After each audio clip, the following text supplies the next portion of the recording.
जय हिंद। आप सभी का बहुत बहुत स्वागत है आपके अपने चैनल एनसीईआरटी मैथ्स पर। मेरा नाम है राज और मैं आपके अपने चैनल एनसीईआरटी मैथ्स पर बहुत बहुत स्वागत करता हूं। हम लोग डीएलएड के प्रीवियस ईयर क्वेश्चन का सॉल्यूशन कर रहे थे। आज हम लोग देखेंगे उससे आगे प्रश्न। तो बिना देरी किए वीडियो स्टार्ट करते हैं। वीडियो स्टार्ट करने से पहले यदि आप इस चैनल से पहली बार जुड़ रहे हैं, वीडियो पहली बार देख रहे हैं, तो चैनल को सब्सक्राइब कर ले और बेल आइकन को जरूर प्रेस कर ले, ताकि जब भी मैं नया वीडियो डालूं तो समय समय पर आपको नोटिफिकेशन के माध्यम से पता चलता रहे। तो आज हम लोग देखेंगे डीएलएड के प्रीवियस ईयर क्वेश्चन। तो चलिए स्टार्ट करते हैं। प्रश्न संख्या 1, रूट 6 एक कौन सी संख्या है? रूट 6 एक कौन सी संख्या है? तो आपको पता है कि कोई भी संख्या रूट में रहता है जिसका पूरा पूरा वर्गमूल नहीं निकलता है। कोई भी संख्या रूट में रहता है जिसका पूरा पूरा वर्गमूल नहीं निकलता है तो वह ऐसी संख्या अपरिमेय संख्या होती है। वैसी संख्या अपरिमेय संख्या होती है और जिसका पूरा पूरा वर्गमूल निकल जाए वह परिमेय संख्या होगा। तो इसका पूरा पूरा वर्गमूल नहीं निकलेगा तो यह कौन सी संख्या होगा? अपरिमेय संख्या होगा। कौन सा ऑप्शन में है? Option B. इसका फाइनल आंसर हो जाएगा ऑप्शन बी। अब देखते हैं प्रश्न संख्या 2। क्या कह रहा है कि यदि P तथा Q दो अभाज्य संख्या है तो उसका मौसा होगा। तो P और Q दो अभाज्य संख्या है तो उसका मौसा क्या होगा? तो हम जानते हैं कि दो अभाज्य संख्या, कोई भी दो अभाज्य संख्या होता है उसका मौसा हमेशा ही एक होता है। क्लियर है? कोई भी दो अभाज्य संख्या होगा उसका एचसीएफ हमेशा ही एक होगा। क्लियर है? तो हमेशा ही एक होगा। तो इसका फाइनल आंसर हो जाएगा ऑप्शन बी, एक। क्लियर है? दो अभाज्य संख्या का मौसा एचसीएफ हमेशा ही एक होता है, याद रखना है। अब आगे देखते हैं प्रश्न संख्या 3। यदि cot a minus B equal to 1 और cos a plus B equal to 1/2 हो तो b का मान क्या होगा? तो क्या दिया हुआ है? cot a minus B equal to 1।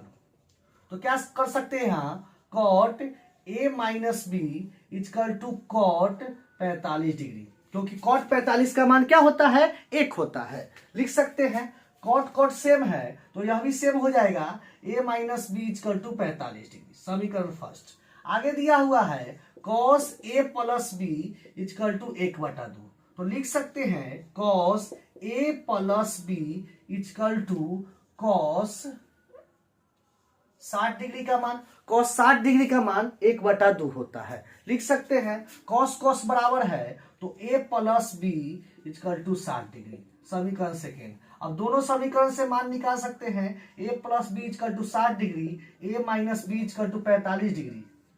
तो यहां क्या करेंगे? b का मान निकालना है तो चिन्ह चेंज कर देंगे। तो यह माइनस, यह प्लस, यह माइनस। अब देखिए यह प्लस माइनस है, यह कट जाएगा। क्लियर है? b मिलके 2b हो जाएगा। 2b इक्वल टू, यह घटेगा तो 15। b इक्वल टू क्या होगा? 15/2। भाग दीजिएगा 7/1/2 2 डिग्री। क्लियर है? 7/1/2 डिग्री हो जाएगा। तो इसका मान हो जाएगा ऑप्शन सी में है 7/1/2। तो बी का मान कितना होगा? 7/1/2 डिग्री। इसका फाइनल आंसर हो जाएगा ऑप्शन सी। क्लियर है? तो हम लोग तीसरा क्वेश्चन भी देख लिए, है ना आसान। इसी पर हर प्रश्न एग्जाम में पूछे जाएंगे। क्लियर है? चलिए अब आगे देखते हैं। क्वेश्चन नंबर 4, 7,5 और 3,0 बिंदुओं को मिलाने वाली रेखा के मध्य बिंदु का निर्देशांक क्या होगा? मध्य बिंदु का निर्देशांक पूछा है। क्लियर है? कक्षा 10 का क्वेश्चन है, देखते हैं। तो मध्य बिंदु का निर्देशांक निकालने का फॉर्मूला होता है x1 प्लस x2 बटा 2 y1 प्लस y2/2, यही होता है। अब इसमें x1 कौन है? तो x1 का मान 7 है प्लस x2 कौन है? x2 का मान 3 है बटा 2 y1 कौन है? y1 का मान 5 है और y2 का मान 0/2। क्या होगा? 10/2 5/2 कटेगा तो 5 होगा। 5,5/2 यही मध्य बिंदु का निर्देशांक हो जाएगा। 5,5/2। देखते हैं कौन सा ऑप्शन में है। तो इसमें ऑप्शन में नहीं है तो इसका ऑप्शन हो जाएगा डी, इनमें से कोई नहीं। इसका आंसर हो जाएगा इनमें से कोई नहीं। क्लियर है? देखिए मध्य बिंदु का निर्देशांक होता है x1 प्लस x2 बटा 2, y1 प्लस y2 बटा 2। x1 का मान रखे 7 और y1 x2 का मान रखे 3। 7 प्लस 3 बटा 2 10 बटा 2 5 आ गया। यहाँ होगा 5 प्लस 0 5 बटा 2 5 बटा 2। यह ऑप्शन में नहीं है तो ऑप्शन डी हो जाएगा इसका फाइनल आंसर। क्लियर है? तो है ना आसान, बहुत ही आसान से बनेगा। यह निर्देशांक ज्यामिति का क्वेश्चन है, तो आप क्लास 10th में पढ़े होंगे, उससे भी प्रश्न पूछे जाते हैं एग्जाम में। क्लियर है? चलिए अब आगे देखते हैं। क्वेश्चन नंबर 5, एक आयत की लंबाई 8 सेंटीमीटर तथा चौड़ाई 6 सेंटीमीटर है, तो आयत का विकर्ण ज्ञात करें। विकर्ण ज्ञात करना है। यहाँ 8 4 2024 में पूछा गया है, यह भी 8 4 2024 में पूछा गया है, यह भी 8 4 2024 में, यह भी 8 4 2024 में, तो प्रीवियस ईयर क्वेश्चन है। क्लियर है? अब देखिए, तो 8 सेंटीमीटर लंबाई दिया हुआ है, 6 सेंटीमीटर चौड़ाई दिया हुआ, विकर्ण पूछा है, तो हम लोग जानते हैं विकर्ण का फॉर्मूला क्या होता है। आयत का विकर्ण का formula root under L square जोड़ बी स्क्वायर। एल का मान है 8 का स्क्वायर जोड़ बी का मान है 6 का स्क्वायर। तो 8 का स्क्वायर कितना होगा 64 हो जाएगा, और 6 का स्क्वायर कितना हो जाएगा 36। जोड़िएगा तो 100, और 100 का वर्गमूल कितना हो जाएगा 10 होगा। 10, तो आयत के विकर्ण की लंबाई कितना हो गया 10 सेंटीमीटर। देखते हैं कौन सा ऑप्शन में है। ऑप्शन नंबर बी इसका फाइनल आंसर हो जाएगा। Option number B 10 centimetre. अब आगे देखते हैं क्वेश्चन नंबर 6। हम लोग 5 तक देख दिए, अब क्वेश्चन नंबर 6 देखते हैं।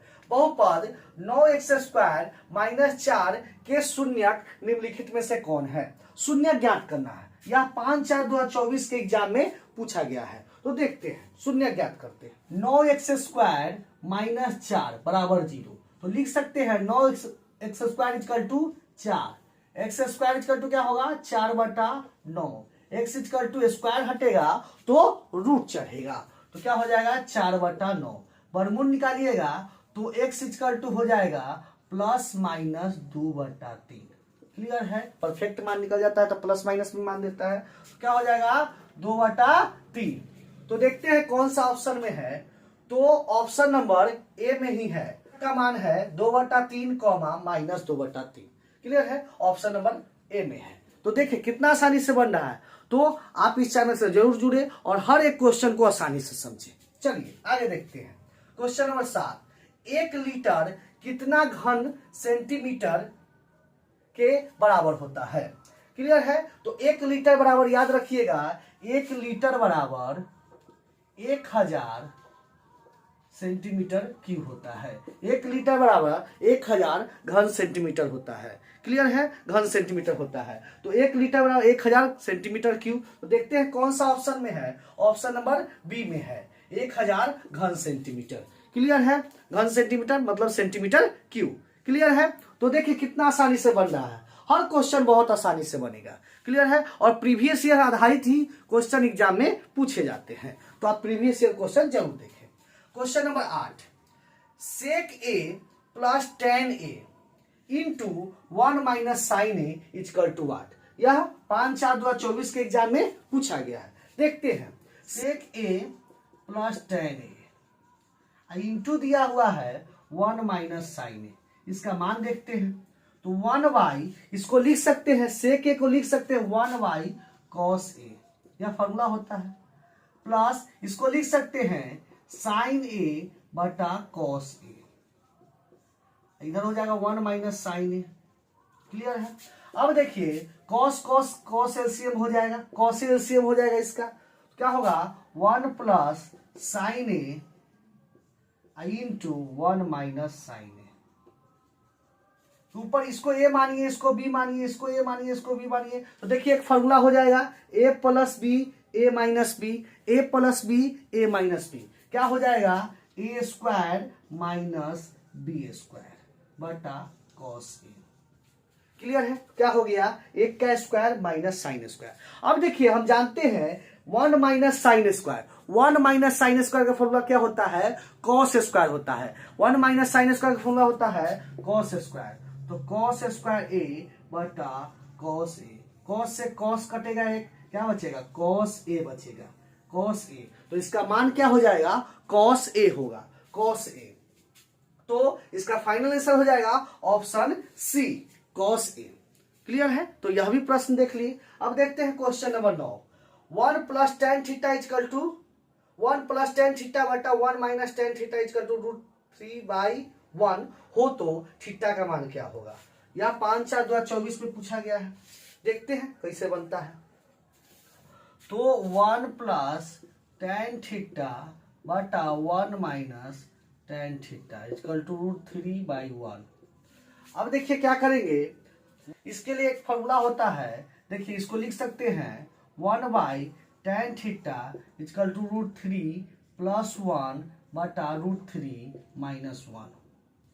क्लियर है। क्रॉस मल्टीप्लाई कीजिएगा, चाहे पलटिएगा इसको, तो tan थीटा इजकल टू हो जाएगा √3 - 1 बाई √3 + 1। और ये किसका मान होता है, तो आप जानते हैं कि यह tan 15 डिग्री का मान होता है। tan 15 डिग्री का मान होता है। तो थीटा इजकल टू कितना हो गया, 15 डिग्री। तो कौन सा ऑप्शन में है, ऑप्शन नंबर सी में है। ऑप्शन नंबर सी में है। क्लियर है। तो इसका फाइनल आंसर हो गया। आगे देखते हैं क्वेश्चन नंबर 10। a,1 का मौसा होगा। a,1 का मौसा होगा। तो इसका मौसा पूछ रहा है।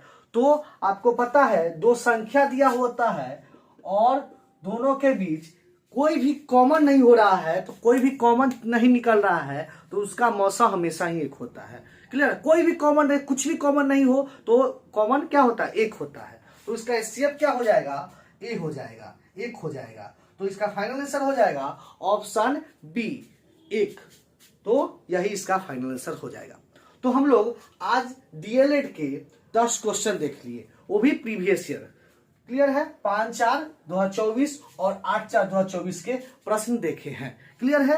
जो प्रीवियस ईयर क्वेश्चन है और इस पर आधारित ही प्रश्न एग्जाम में पूछे जाते हैं। तो आज हम लोग 10 क्वेश्चन देख लिए, आगे भी 10 क्वेश्चन और लेके आएंगे। क्लियर है। जब तक एग्जाम होगा तब तक प्रश्न लेते आएंगे। तब तक आप क्या कीजिए, इस चैनल को जरूर सब्सक्राइब कर लीजिए, क्योंकि इस पर प्रीवियस ईयर क्वेश्चन दिए जाएंगे और इससे संबंधित सॉल्यूशन दिए जाएंगे। आप क्वेश्चन देख लीजिएगा, उस पर ही आधारित क्वेश्चन एग्जाम में पूछे जाएंगे। क्लियर है। तो चलिए आज का वीडियो यहीं पर समाप्त करते हैं। अब मिलेंगे नेक्स्ट वीडियो में इसी तरह के नए प्रश्नों के साथ। तब तक के लिए धन्यवाद। जय हिंद।